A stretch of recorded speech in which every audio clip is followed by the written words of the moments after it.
নমস্কার, তোমাদের সবাইকে স্বাগত জানিয়ে আজকের ক্লাসটা শুরু করছি। আজকে আমরা সপ্তম শ্রেণীর সেকেন্ড সেমিস্টার এক্সাম 2024 সালের রায়মার্টিন প্রশ্ন বিচিত্রা থেকে বাংলা বিষয়ের মডেল কোশ্চেন নাম্বার যে 9 নম্বর সেটটি আছে আজকে তারই সমাধান করে দেব। চলো আর দেরি না করে এবার আমরা দেখে নিই। প্রথমেই দেখো বলেছে ঠিক উত্তরটি বেছে নিয়ে লেখো।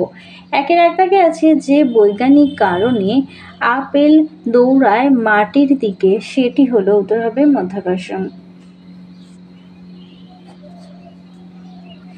দুই দাগে আছে মাউন্ট চেম্বারলিনের উচ্চতা হবে 2749 মিটার। তিন দাগে আছে কামিনী রায়ের লেখা কাব্যগ্রন্থ, উত্তর হবে দ্বিবধূ।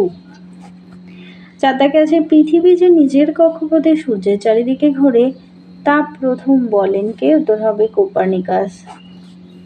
আর সঠিক বানানটি এখানে সঠিক বানান হলো তালিবাস স হয়েছে ভয়দীর্ঘ মূর্ধন্য স মূর্ধন্য ভূষণ। দুই দাগে দেখো, দুইয়ের এক দাগে আছে মহৎ মানুষদের জীবন কথা আমরা পাঠ করে থাকি কেন। উত্তরটি হবে মহৎ মানুষদের কর্মের প্রতি নিষ্ঠা, সততা, ত্যাগ ইত্যাদিকে জীবনের পাথেয় করলে তবেই আমরা প্রকৃত মানুষ হয়ে উঠব, তাই তাদের জীবন কথা আমরা পাঠ করব।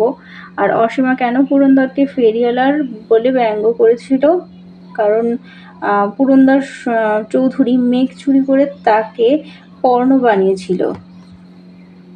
তিন দাগে দেখো ঘন্টায় ঘন্টায় ওষুধ খেতে হয়, বাক্যটি কোন অর্থে ব্যবহৃত হয়েছিল, এটি হবে নিয়মিত অর্থে।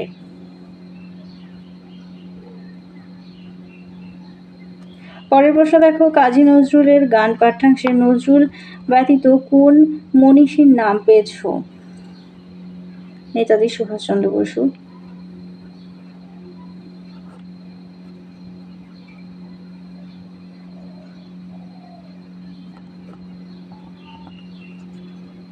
পরের প্রশ্ন দেখো, হোটেলওয়ালার জন্মদিনে ভোজের তালিকায় কি ছিল? ভুনা খিচুড়ি, হরিণের মাংস, কোরমা, পায়েস, স্বর্গের শুরুয়া।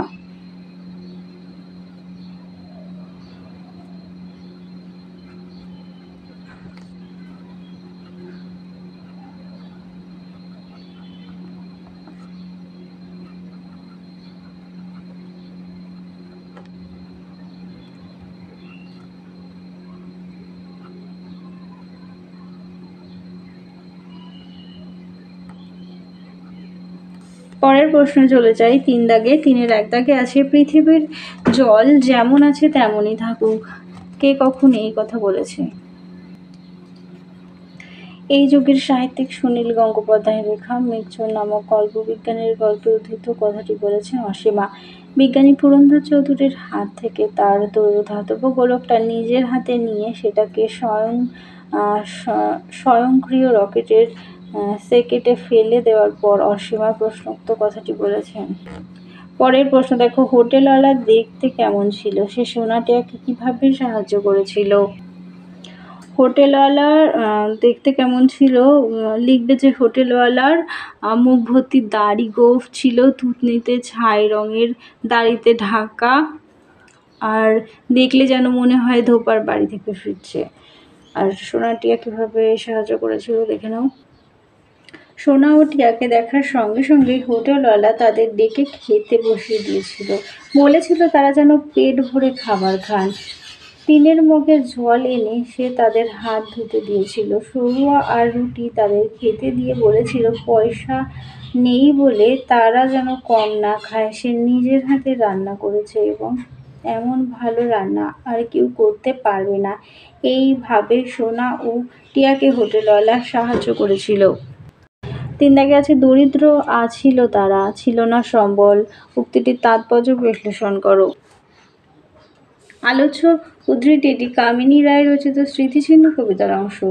আলোচ্য উক্তিটির মধ্য দিয়ে কবি বলতে চেয়েছেন সাম্রাজ্যলোভী শাসকদের মতো এই দরিদ্র মানুষেরা হয়তো প্রাসাদ বা অট্টালিকা নির্মাণ করতে পারেনি, কিন্তু তারা মনের দিক থেকে অনেকটাই স্বচ্ছ এবং উদার।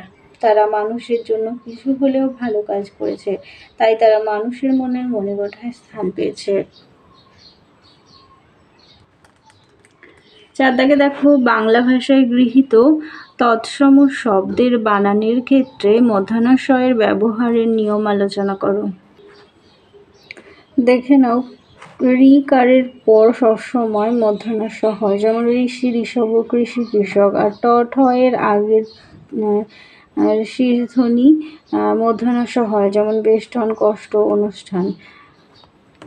আরও দেখে নাও, অ বা আ ব্যতীত অন্যান্য স্বরধ্বনি বা ক ও র এর পরবর্তী বিভক্তি ও প্রত্যয় হয়ে যায় মধ্যাহ্ন স, যেমন বিষয়, ভবিষ্যৎ। সাক্ষাৎ প্রত্যয় স আবার মধ্যাহ্ন স হয় না, যেমন অগ্নিস্বাদ, ধূলিস্বাদ ইত্যাদি।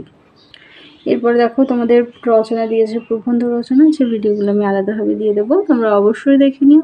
চলো আজকের মতো ভিডিওটা এখানেই শেষ করছি। ভালো লাগলে অবশ্যই লাইক, কমেন্ট ও বন্ধুদের সঙ্গে শেয়ার করতে ভুলো না। আর চ্যানেলে নতুন হয়ে থাকলে অবশ্যই চ্যানেলটিকে সাবস্ক্রাইব করে পাশে থাকা বেল আইকন প্রেস করে রাখো।